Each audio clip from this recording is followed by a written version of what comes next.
Hey, what's up, guys, and welcome to the Scream Scene. I'm Jody Dean. Tonight, I got my co-host Krista with me. Krista, what's going on?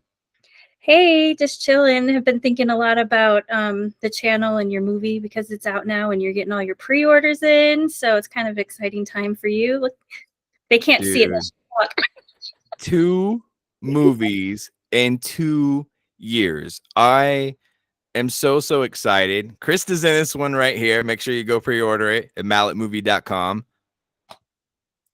Yeah, It's that's very crazy. exciting. It just, got me wondering, how in the hell did you even I know we talked about it a little bit, but how did you get started as a filmmaker? Yeah, I know there's probably been bits and pieces of that we've talked about, but well, so I have wanted to make horror films since I was a kid. It's something that I've always um wondered about and kind of studied, like shots, like I've told you in the past, like, studying the lighting of a film, the music and all aspects, the cinematography. And whenever I was in my 20s, I had some bad experiences with music. That was like the number one goal in life for a very long time, was to get a record deal or make my record label pop and be independent. It was just to do music full time. And I had some bad experiences, some bad things happen, and I kind of had to step back. Um, Whenever I was stepping back from music, I was like, dude, I want to try and make movies. And that sounded so impossible because I didn't even have a video camera. I didn't even, like, even though I knew these shots, I knew how to write because I would dabble around and just write stories for no reason at all. So I was like, I know I can write scripts. And then I started messing around writing scripts, and I seen that I did have a talent. Um I had met a guy. Um we were actually really, we were pretty good friends, and he was like, dude, you write something and I'll shoot it. And we did that, and it came out pretty decent, to where when some friends of ours actually seen it, it didn't get like a lot of views or anything, but people were like giving us props, like, whoa, that's really cool. And it seemed like people acknowledged it, like we had something there.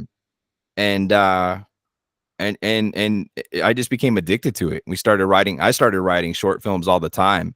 This guy that I linked up with, he was really into the whole film thing. I was into writing, and he's pretty much like, dude, I don't know how to write. That's not my strong suit, but you do. We know people who can act in our films, and we just started making short films.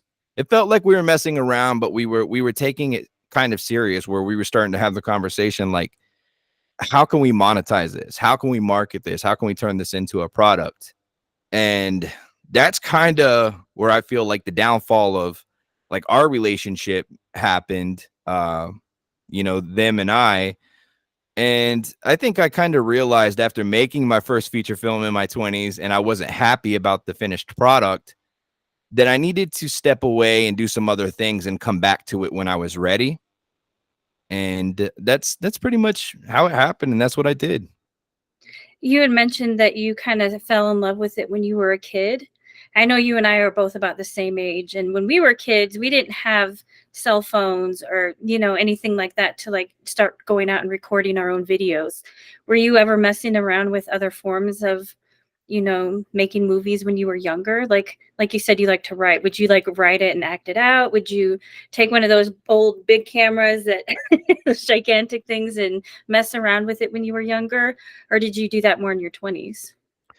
I did do a little bit of that when I was younger. I remember the VHS cameras and camcorders, and anytime they would turn one on and they would be filming at like a family event or reunion, some kind of party or something, I always had to get in front of the camera, and I had to do something. I was excited to see the camera was running, and there were a few times that I did pick one up and mess around with it, and um, you could tell that I was interested in like filmmaking. I think a lot of people said that back then, was like, that kid, he's going to be an actor one day, or, he's going to be the next so and so, how people do that kind of thing. And it was just one of those things where I think I always took music the most serious. So people probably just assumed there was nothing else in the world for me other than music. And I think I even felt like that for a long time. I was like, it's music or nothing. And I found ways to make music profitable for me, even though I wasn't signed, through just being a nightclub promoter and booking myself to be the opening act for like all these people that would come into the area. And it was like, man, even though I wasn't signed, I was still making like really good money, and I was an artist, and that's how I figured out a way to make something work that I just wasn't there yet to where it was like a record deal on the table. But when I got in my 20s and I was like kind of veering away, starting to turn away from music, definitely all I could think about was making movies. And it was weird. It was like, did I really go through all this to get to this point to where this is really what I'm supposed to be doing?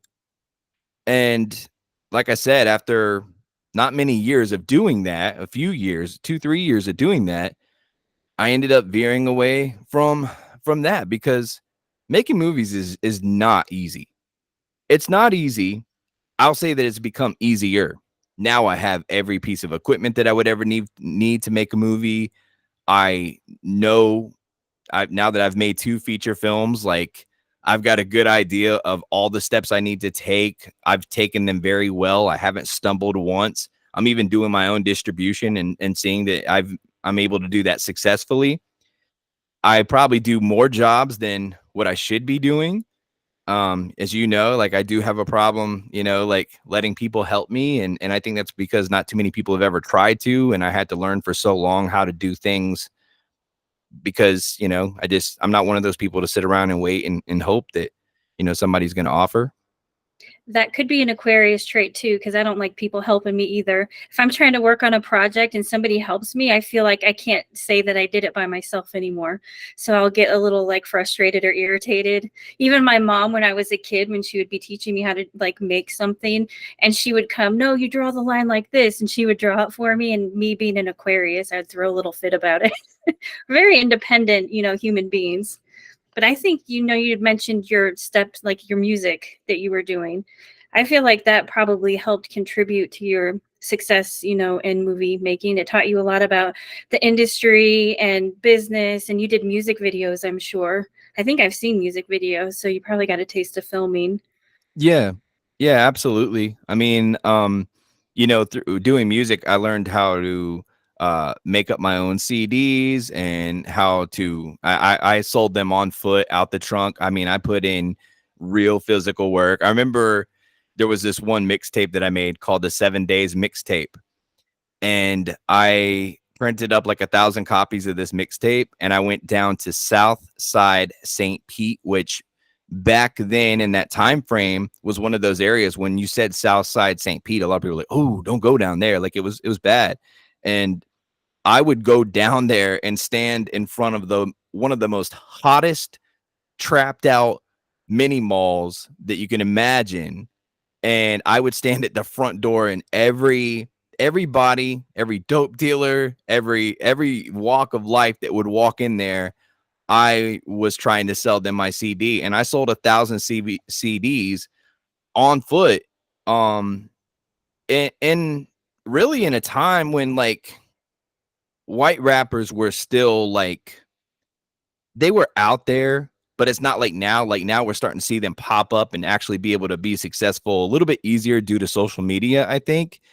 But at that time it was still hard to break through as a white rapper, and a lot of people were giving me a chance, and it was like they liked my energy, they liked my vibe, and then when they would go down the rabbit hole, they'd say, wow, this guy's a real hustler, like he's making his own albums, producing it. Dude, I dropped like 17 songs a month sometimes. Like I wasn't like sitting around doing anything. Like I was going so hard, and That does not surprise me. 17 a month. Wow. yeah, back then was crazy. I got so much music people haven't heard, and I don't try and push it out there. Like it's not like I'm trying to revisit that.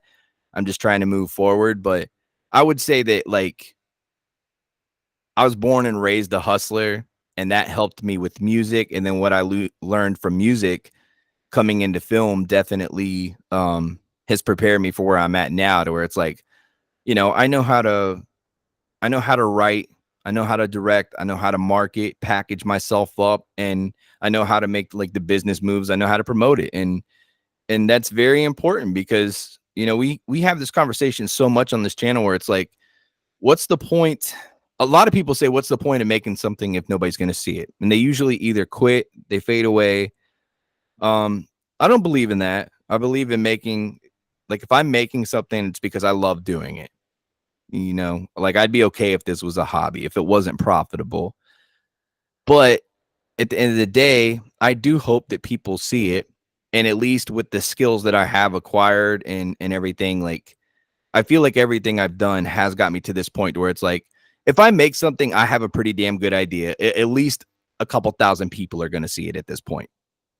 I think part of the creative process as a writer myself, I write all kinds of stuff nobody's ever going to see either, but I will revisit that later when my brain is ready. Like being in a creative space is it's hard sometimes if you're not in that space. You'll write something and you might not necessarily love it, so you're going to throw it in the back burner for now and revisit it, at some point. But as far as you being a writer, when did you discover that you actually enjoyed writing? And when you did write, did you see that as you directing what you were writing or just that you were writing it? It's so it's funny, like I just told you, like, you know how I would drop 17 songs sometimes, just like there would be a month where like all of a sudden 17 songs would be on my MySpace profile or somewhere out there. And I Nice. really enjoyed writing songs. And it got to a point where I was like, maybe I can write other stuff. And I remember I started writing like a fiction novel, and I still have it on a hard drive, and it's actually really, really good. And when I wrote that, I was like, dude, I could write a feature film. And I think at the time, people around me, especially, you know, like the guy I started with and stuff, I think he was like, you know, kind of like slow down, but at the same time, like if we're gonna do this, like you're gonna have to write because that's not my strong suit. So that was kind of like our deal. Like he would do the filming, I would do the writing, and I was starring in these short films too. Like, and at that time, that was another thing that I was really eager to do, was like do acting.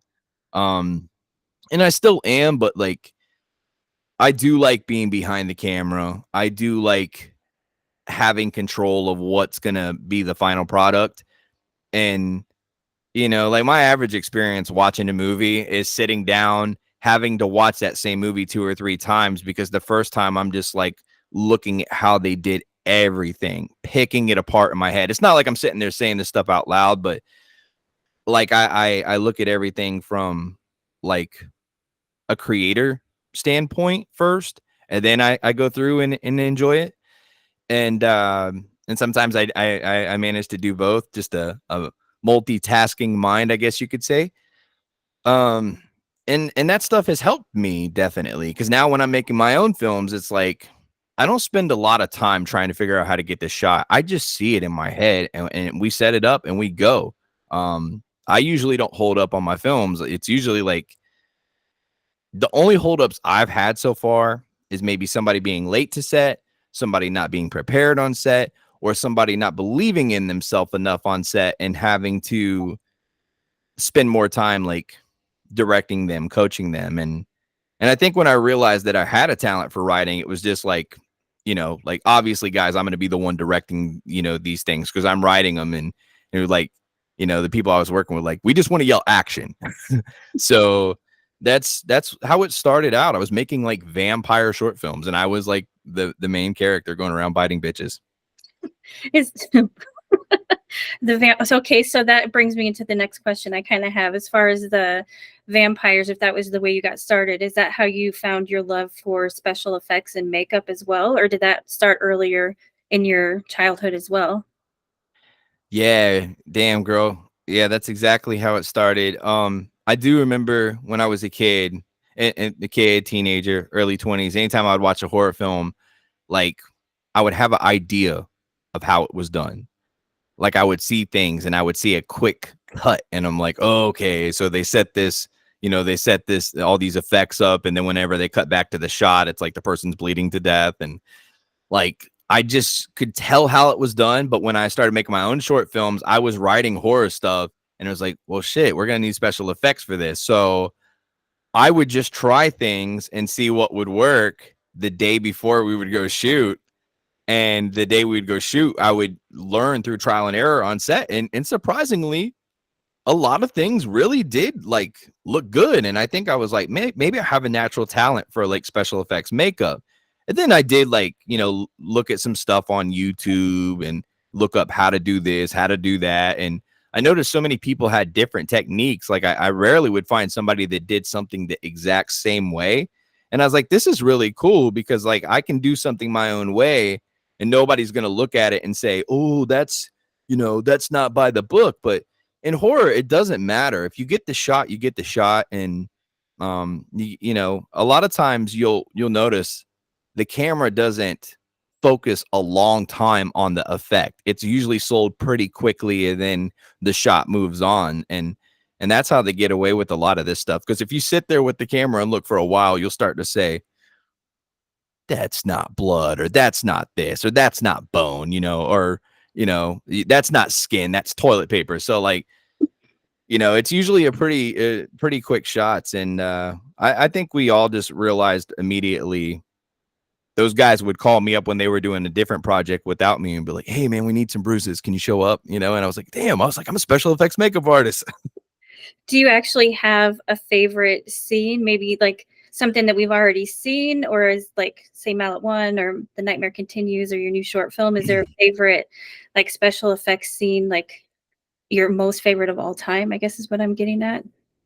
Yeah, I think in the first Mallet movie, I wanted to go crazy. I didn't, but there's this one scene kind of close to the end where Jace, who plays Tyler, is in the backyard at Dean's haunted mansion, and he's in the nightmare and he's just chopped Mallet's head off, and you see Mallet's head roll across the ground. And then Jace goes walking off, and as he's walking off, Mallet has kind of cracked his ankle, so he's stumbling off. And as he's stumbling off, he walks right into a knife, and the witch is holding it. And as he backs up, like I had this little blood pump I rigged up like the day of, and you just see a little bit of blood just kind of shoot out from his side. And I think that in the first movie, that was like the effect that I was like, oh, dude, that's dope. I wish I would have done a lot of this. But in the second movie, I would say that probably one of my favorite scenes, and it's so sick, is I think it's probably the scene that you're in the car. And I won't say anything else, but for anybody that pre-orders Mallet 2, The Nightmare Continues, go to malletmovie.com. The scene that Krista's in the car, I think that's probably one of my favorite, because I had to do something to make it look like something had completely went through your head. And I didn't have a lot of time to pull that together. And it might have seemed like I did, but I didn't. And I kind of pulled that together the last minute. And like when you watch the movie, it's like, dude, it looks so legit. It looks really good. I mean, you'd have to sit there and really watch it, nitpick it to and watch it over and over again for you to even know that like it wasn't your head. That was a fun scene to film. That's not the one I was thinking you were going to say, but interesting. Which one? Who did it involve? I'm just curious. Elin. Okay.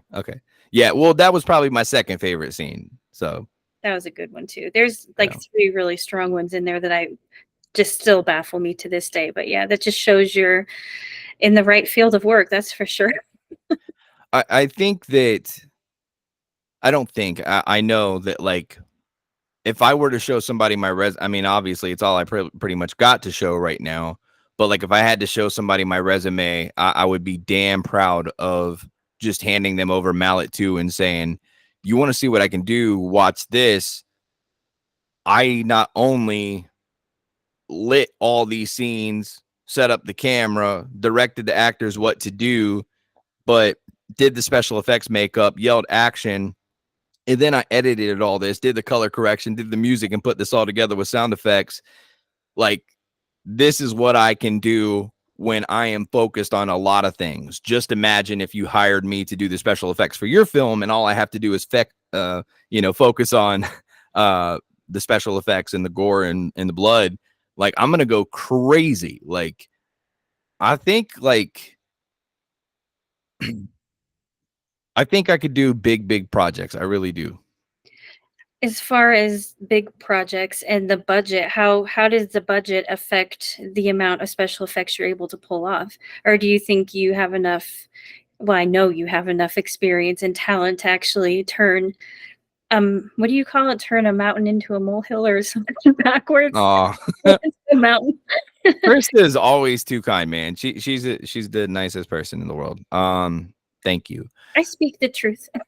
I appreciate that. Well, I'll just say this, like, all I do is watch horror films. And I don't think there's a horror film that I watch that I can't figure out what they're doing or how I would do it. Like, there has been situations like that where I'm like, dude, these people are way ahead of me, but I could pull off that same effect. It might not look as pretty as theirs, but it would sell the same thing. And I could probably do it for a fraction of what they paid to do it. Um, my mind works different, where a lot of people would say, okay, this scene right here, we need this guy's, torso to be split in two. um I'm the kind of guy where they want to do a body double of that person and then fill it up and do it. I could match the body, add some stuff to it, and I could shoot it in such a way to where you would think we had a body double and we didn't. I'm just good at like matching it up, like the hair and this and that, and the way. A perfect example is one of the scenes with Elon. I had to take Elon out of the shot and make it look like blood was, profusely just booming out of his body. And you can't tell a difference the way that I set the shot. Most people would have not done it that way. They would have body doubled it, which would have taken a lot of money, a lot of time, and you would have only got a few seconds out of that body. So I just made the shot really tight, and you can't tell that it's not Elon. No, I mean, I saw you edit that, so yeah, you can't tell. And Yeah. as far as like your budget from out two was 10,000, right? So how much Yeah. would you say was put aside just for special effects? Hmm. Sorry, loaded question. No. Well, here's what I want to say is, like, out of that Mallet 2 budget, not even 10,000 went into the whole film. Like 2,100 something dollars of that was just money I took out of the 10,000 to make sure that it got seen by submitting it to film festivals. So there's not even 10,000 on screen. Minus maybe that 2,100, because I've submitted to a lot of film festivals. We're waiting to hear right now. Did it get selected? Did it get nominated? I'm hoping that we're going to hear some good news very soon. Like, those dates are approaching. Mhm. But we spend a lot of money shooting it out there to people. I would say that maybe probably $1,200. Wow. Yeah, and I was able to carry the whole film. But again, that's me making up the blood. That's me making up shit. That's me, like, um, don't get me wrong. There might have been some things from Dean's Haunted Mansion I was able to use. Like, I might have had some stuff over there I grabbed. I know I did, like, a few things. Like, I had a foam body, and I'm like, wait, I got to make it look like, there's blood shooting out of this guy's body. Well, how about I just take one of these foam bodies, take the shirt off the actor, put it on this body, put a hose in it, and do a really tight shot, and they'll think it's the same guy. And I put his voice in there going, and it works.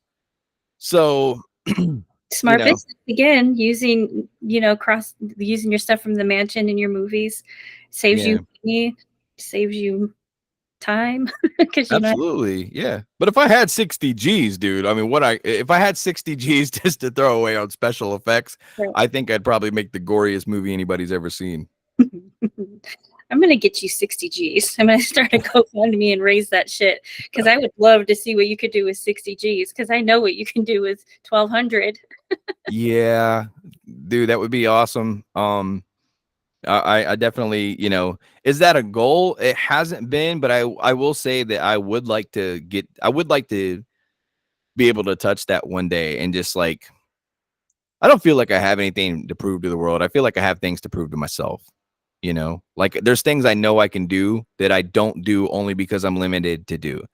Like even if I like even if I wanted to spend 60 G's to make a movie and put a majority of that into special effects, like it would look good, but I just think that I know that I don't need to do that. I don't have to do that, and that sounds excessive. And I think after seeing what I could do with less than 10 grand, I mean, the budget was 10 grand. Don't get me wrong, but less than that ended up on screen. After seeing what I could do with that, it just doesn't make sense to spend that kind of money on one thing. It's like, dude, we're making B movies. If I ever decide like, hey, I'm gonna try and make something blockbuster, then that's a different story. But that will never be me. I It's love these indie horrors. not how you make money either. My grandpa was really good with money, and he told me, Krista, he's all, if you ever date a guy, he's all, look at the shoes that he's wearing, because it'll show you the kind of things that he's willing to spend his money on. So what's important to him? Having Christian Louboutins, I think those are mostly, no, they have guys, right? Or is he wearing just regular gym shoes? Mhm. It tells you a lot about the character of a person too, because it's like you don't need to do extra, you just want to do enough. Yeah. I don't know. No, he's right. And I've told you this before. Like, um, I wear a lot of Jordans, but it's not because like I'm going out to buy them to wear them. I was gonna open up this store years ago, like back when COVID like first shut down the states and everything like that.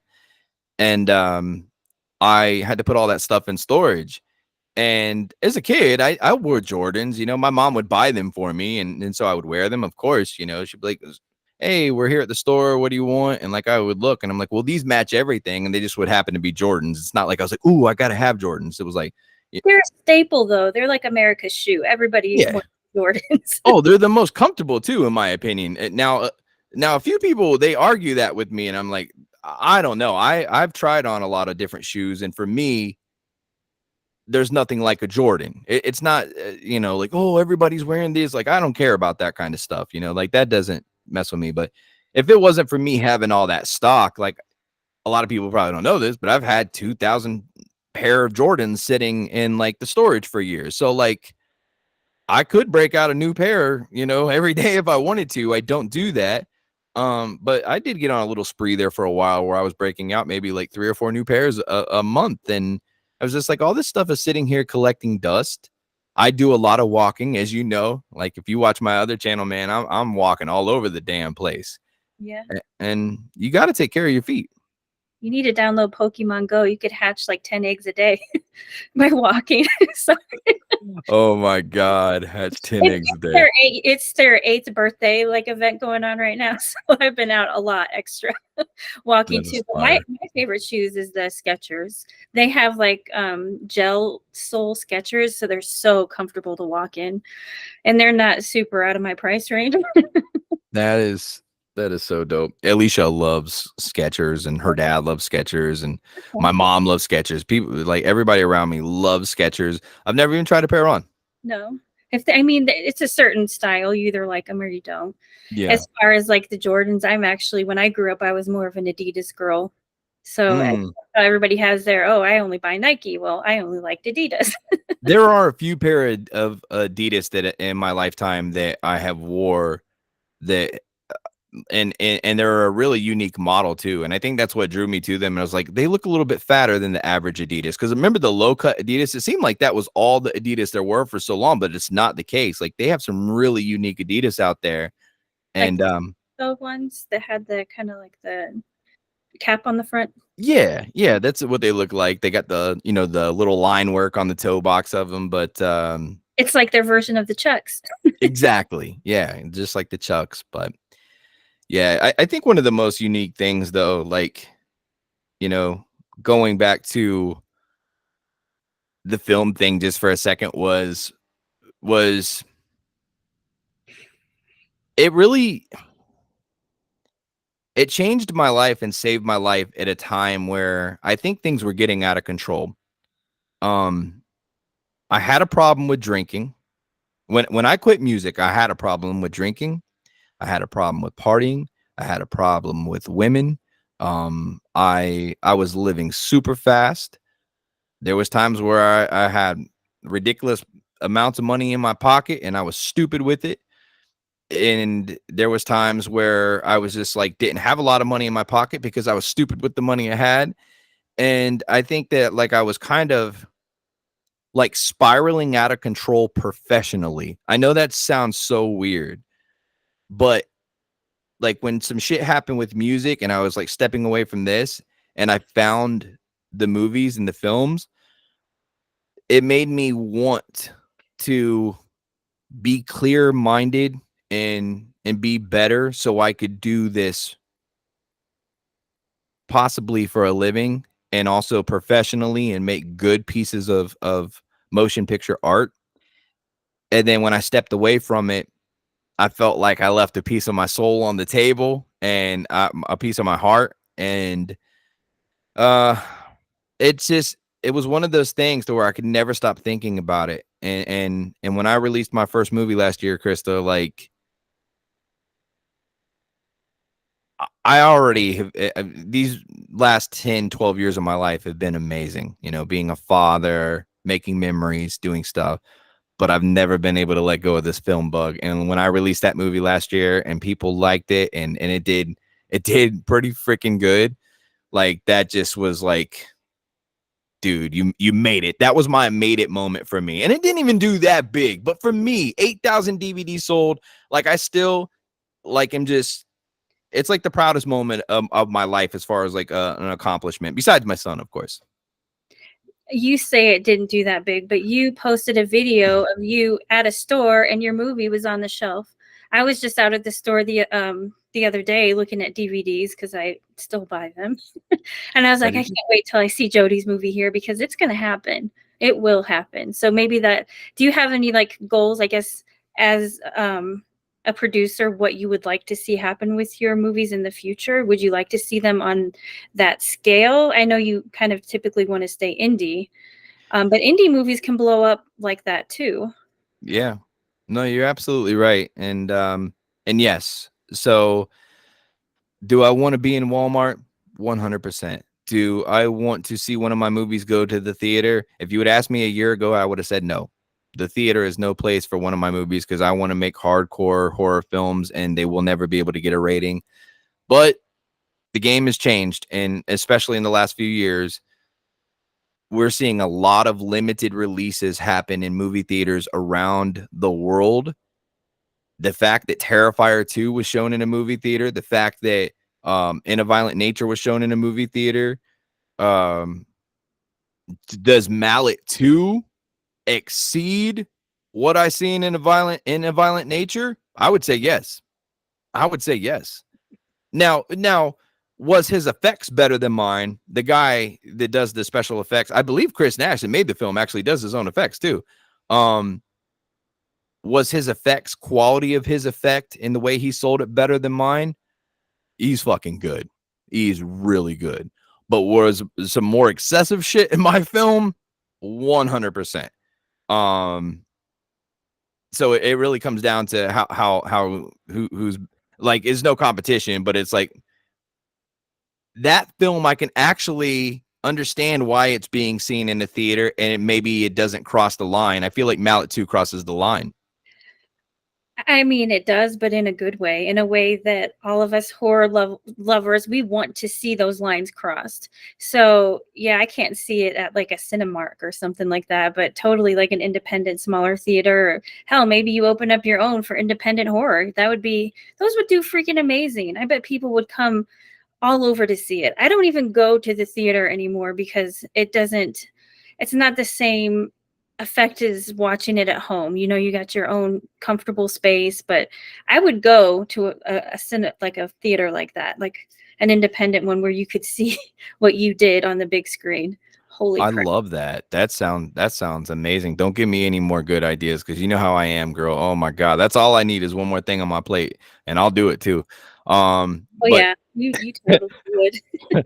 but you know, see, I do love going to the theaters, but I only love going to see those kind of movies. So like technically, from what you just said, you do like going to the movie theaters. It's just there's not enough of that for your satisfaction, right? Like that's It's like I saw like romantic comedies. I'm like, why am I here seeing this? Like Mhm. I went to like an interactive theater in Universal Studios once where like when something happened that wind would blow in your face or you would get sprayed with water. I love that, dude. I I've know been to that too. That's amazing. that's the kind of shit I want at a theater with a scary movie because that would just add to the intensity. Like someone gets their neck chopped in half and you get squirted with blood, not real blood, but could you imagine how incredible of an experience that would be for true horror lovers? Like, Oh my god, that would be incredible. Yeah, oh Lord.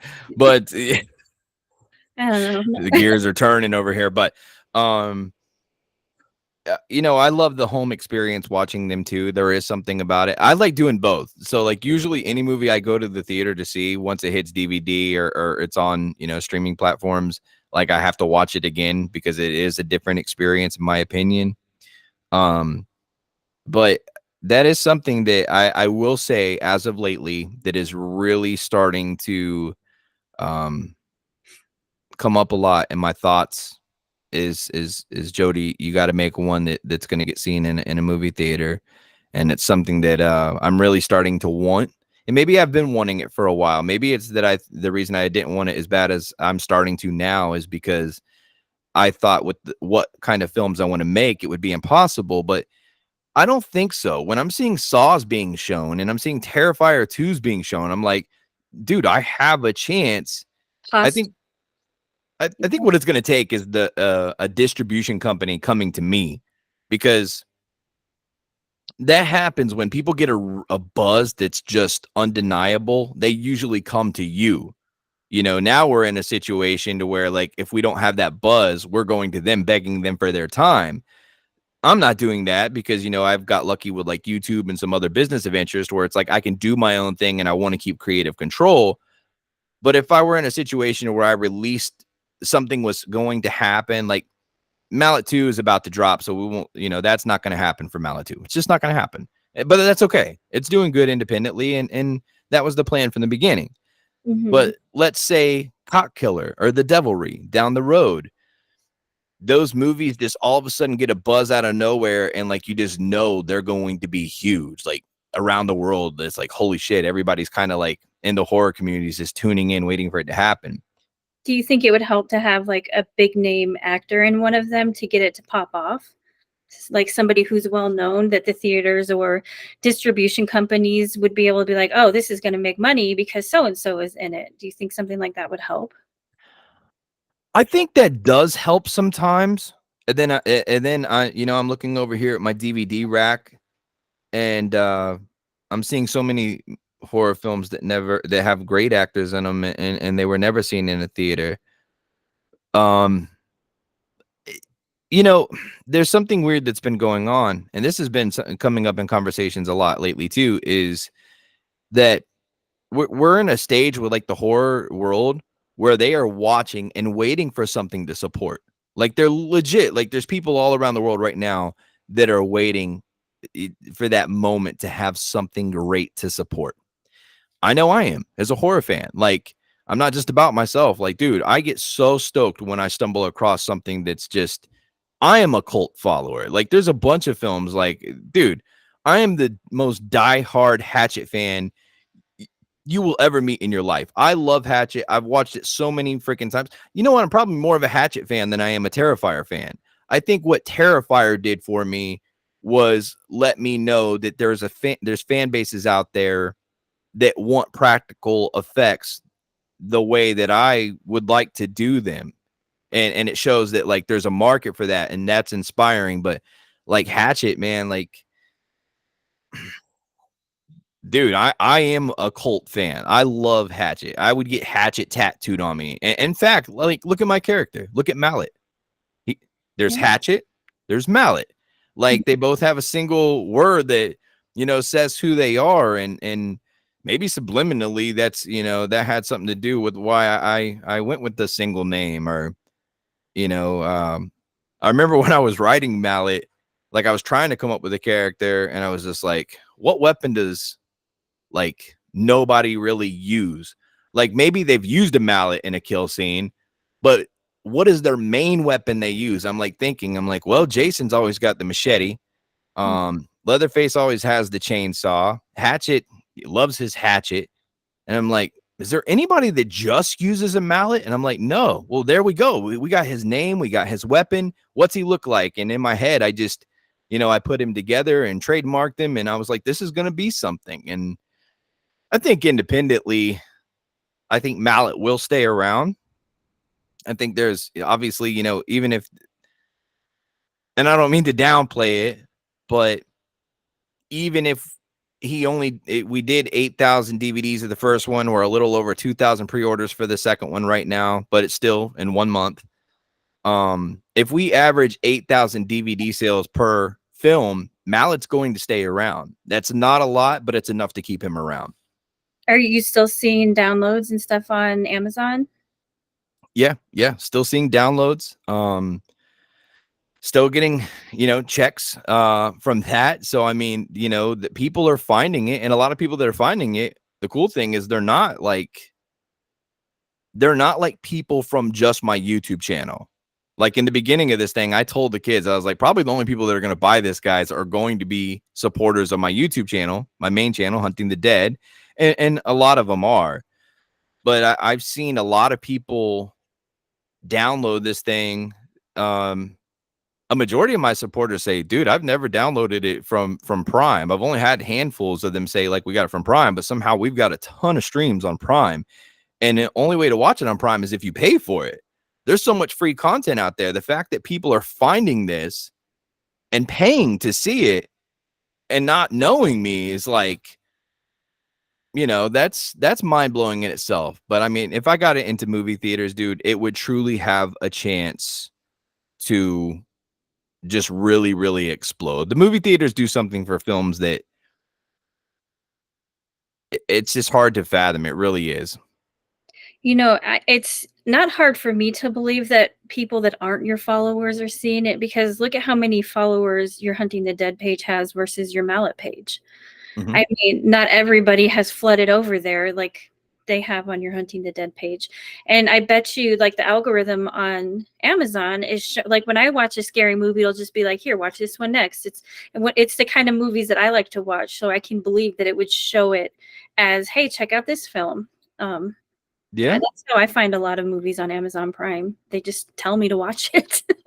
Yeah, that's interesting you say that. You always, yeah, everything has an algorithm. You're absolutely right. And sometimes, we forget that, but that algorithm something has happened there because yeah, people are still they're hitting it on streaming services, and that was something that we never thought was going to do well. Like it, I mean, we thought our supporters were more likely to pre-order or buy a DVD because I signed them, and then it's kind of like, well, I'm getting something signed by this guy that I watch on YouTube. $20 is not that much money.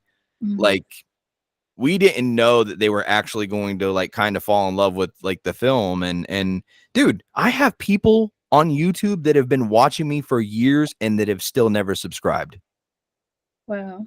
Bro, there are legit, like, I'll see people in the chat sometimes and I'll go to comment them, like I'll put the symbol and I'll put their name that I'm seeing on the screen, and it won't put their name up. It won't put their name up if they're not subscribed.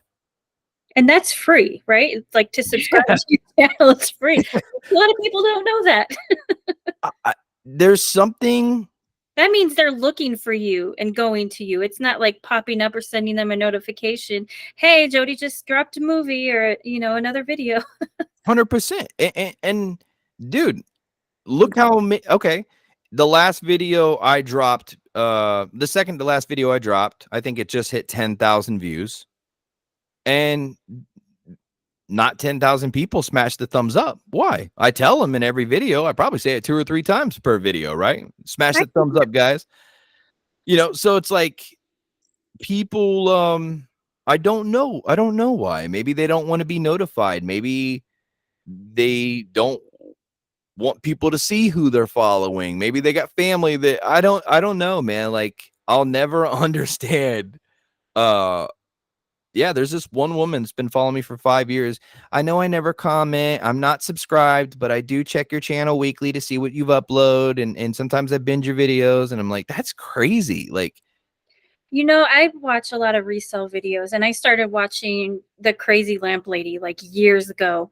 And I would binge all of her episodes, and I actually would never drop likes until up to a year ago, or whenever I started watching your channel. And I'm like, you know, the only way I'm going to remember if I watch this video is to like the video. So I started liking it at that point, and I liked everything since going forward. Because it's wow. like, it doesn't hurt me to do it. I don't know why I wasn't doing it. I don't know if I thought I was going to get spammed, or I have no idea, but I didn't. I didn't get spammed with her content or anybody else's. So I think every video of yours I've dropped a like for sure. Well, that's badass, and thank you. I think that maybe some people don't mean to do it. They're not trying to be mean, or they're not trying to be supportive. I think maybe some people are like, let me watch the whole video and see if I actually like it before I smash the thumbs up. And then they might get to the end and forget to do it. And it's just, I don't really know. To me, it's like I am doing better than what the numbers show, from streams to watchers, and I'm also not doing as good as what I should be doing, because you think like, okay, on Hunting the Dead, I got 250,000 followers. 250,000 people are not watching each video. The reason why is because YouTube has it to where if somebody doesn't turn on their notifications, they won't get them. But the thing is you can turn on notifications, and sometimes YouTube resets those notifications. Mm. And so you got 250,000 people subscribed to me that don't know how YouTube works. And even if I tell them, guys, make sure your notifications are on, people haven't been, getting notified. Well, the only people that are going to see that are the average people that are looking for it at the regular time I post anyway. I used to get notifications for your channel on my phone. It would pop up. I don't get them anymore. That's But wild. And you're subscribed. right. Well, I check every night too, though. And I've actually liked a video and then unliked it because I didn't get to finish it. And I want to make sure I, don't miss anything. So if Mm, I know it's not liked, I haven't seen the whole thing. yeah. Weird like that. But yeah, the notifications for me have stopped completely. That's so crazy, man. Well, yeah, no, it sucks. I've said many times I feel like they should just take the notification bell away, and if you're subscribed to somebody, you should get a notification. It's still up to you whether you want to take the time to watch it or not. Like, come on, and at that point, if people want to unsubscribe so they not stop getting notifications, then that would be fine, right? I mean, Of course. makes sense. So, but yeah, it's interesting how I ended up here, but I'm definitely glad that I did, and I'm super stoked about the future, in filmmaking. And I'm so happy, and you and I just talked before the stream tonight. You're going to be coming in October for production on Cop Killer. You have a role in that film. You're going to be playing a detective, and you've already kind of been practicing a little bit. I have, but I'm not sure that part's going so well yet. I think you're It's going to I'm nail just it. practicing for fun. We'll see. See if I can do it. Yeah, I think you can. I think it's going to be great, and I'm stoked to do a comedy horror. People have been telling me I should do something comedy for a while, and I've kind of, I think secretly I have wanted to explore my comedicness, and I think with this script it is so good that if I shoot it the way that I wrote it, um, I think it's going to be a really good film, and you never know, man. Maybe one of them will end up in a theater someday. I have one more question for you and then I'll shut up. But so as far as you being a director, do you really 110% see yourself and believe in yourself as a director, or are you looking for some type of milestone, like you getting picked up in a film festival before you really believe it and be like, hell yeah, I'm actually doing this thing? Or do you feel like you already currently are doing this thing? I feel like I already am. Like I feel like a director. I I was just telling Alicia today. We have this scene that we have to film tomorrow, and it's the last scene of the zombie film I've been working on, a short film. I've kept adding little things to it. Like I thought it was done last week, and I was like, oh, I want to add this, and then you know how that process is. And um, one of the people we're supposed to work with tomorrow is one of my friend's kids, and he's never done any acting before. He's got the look, he's got the voice, he's eager to do it. And we were saying, you know, do we think he could pull it off? She was saying, do you think he can pull it off? And I was like, I'm going to bring it out of him.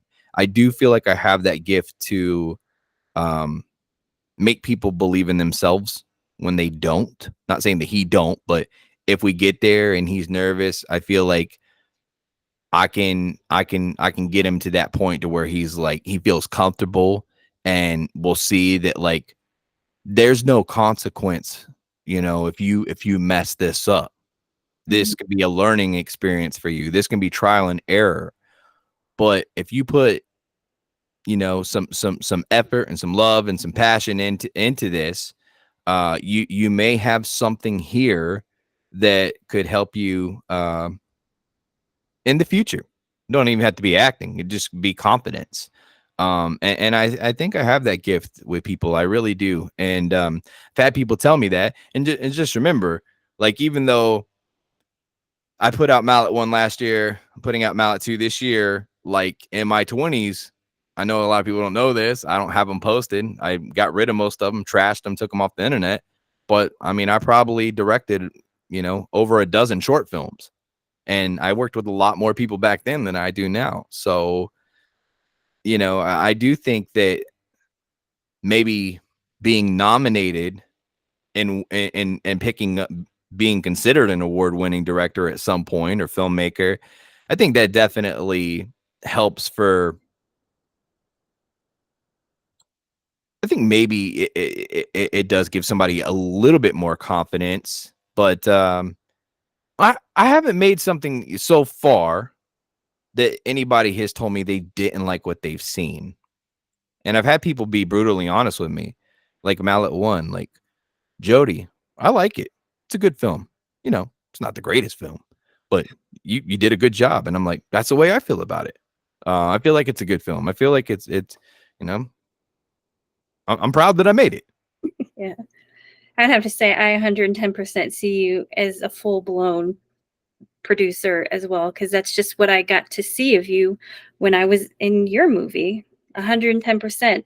You made me feel comfortable. You directed me properly, and you live and breathe your job when you're doing something, and it's just who you are. So I didn't see you as anything but that as well. So glad to hear you say the same thing. Thank you so much, Krista. I appreciate that. I can't wait to work with you again. It's gonna be awesome, man.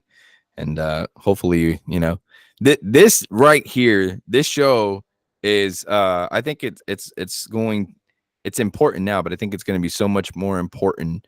I've started having a few filmmakers, like I told you, kind of reach out to me and be like, hey man, I watched the show and it's very inspiring, dude. You know, one guy told me the other day he was thinking about giving up on filmmaking. It just seems like, he said, it seems like pointless, like he'll make films and like nobody watches them. And then this other guy said pretty much the same thing, but he didn't say he was thinking about giving up. But he was just like, I don't know what to do. Do I change my style? Do I do this? Do I do that? I'm going to explore these other options. And they say that this is giving them confidence. And I think that's, you know, that's a huge thing. So if we do it for one person, we can do it for a million people out there. And hopefully people end up finding us going down the rabbit hole. So That's amazing. That's great advice. Just keep swimming. hell You'll yeah. All right, guys. Well, we're going to go ahead and wrap it up. We got to get to the strip club. Just kidding. When I talk about the strip club, I'm talking about the chicken strip place. You know what I'm saying? We got to get some strips and some ranch. I thought you were about to drop that joke I told you earlier. No, no, no, no. It's a great joke. I don't know that that's a good ender. No, it's not. It's not a good starter either. No, no. Get started. But guys, I love you so much. Thank you so much for your support. Thank you for watching. Make sure you smash that thumbs up, comment below, share this on social media. Leave Krista some love in the comment section below. And until next time, man, sweet nightmares.